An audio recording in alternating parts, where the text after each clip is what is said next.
Избирательный участок будет работать 15, 16 и 17 марта с 8 утра и до 8 вечера. Этот 165-й участок находится в культурном центре Московский, Казани. Здесь будут работать 11 членов комиссии. На участке уже практически все готово к предстоящим выборам. Журналистам представили весь путь избирателя. Избиратель передает паспорт, либо какое-либо другое удостоверение личности, документ члену избирательной комиссии. Делается соответствующая отметка в журнале. Затем голосующий расписывается и после сверки данных получает бюллетень. На участке специальные возможности для голосования людей с ограниченными возможностями. У членов комиссии будет специальная папка со шрифтом Брайля, куда поместят бюллетень. Так свой голос смогут отдать незрячие или слабовидящие избиратели. Пальцем сам смотрит, если он владеет системой Брайля, фамилию кандидатов. Ручкой в одной из этих квадратиков выставляем галочку. Слабослышащие избиратели при возникновении трудностей смогут обратиться за помощью к сурдопереводчику через службу 112.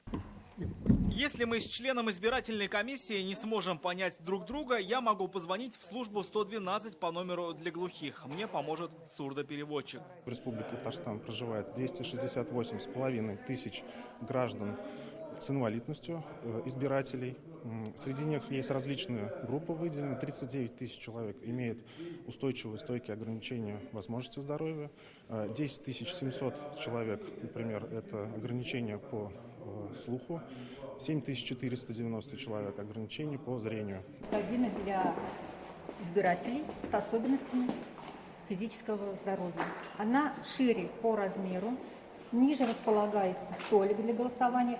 Очень удобно, можно подъехать на инвалидном кресле. На этом участке будет работать комплекс обработки бюллетеней. Он автоматически подсчитывает результаты и отправляет в систему ГАС-выборы. Через КАИБ проголосуют избиратели, приписанные к конкретному избирательному участку. По Татарстану у нас 44 КАИБа на различных избирательных участках, по всему Татарстану расположены. И избиратели, которые приписаны к данному избирательному участку, они голосуют только через КАИБ. Участок оснащен видеокамерами. Они установлены по федеральным стандартам с двух сторон. Сигнал с камер будет транслироваться в Центр общественного наблюдения. Бюллетени с надомного голосования поместят в сейф-пакеты, которые запломбируют и передадут для подсчета голосов после закрытия участка. Сегодня в полночь на госуслугах завершается прием заявлений на голосование на дому и по месту нахождения. В этом году сервисом «Мобильный избиратель» воспользовались 69 тысяч татарстанцев. Это в 2 раза больше, чем на предыдущих выборах. Мы с вами на финишной прямой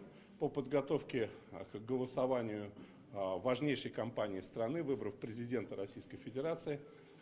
Безусловно, мы понимаем, что каждый день себя колоссально ответственный. Мы сейчас с участковыми комиссиями практически отрабатываем по всей республике готовность.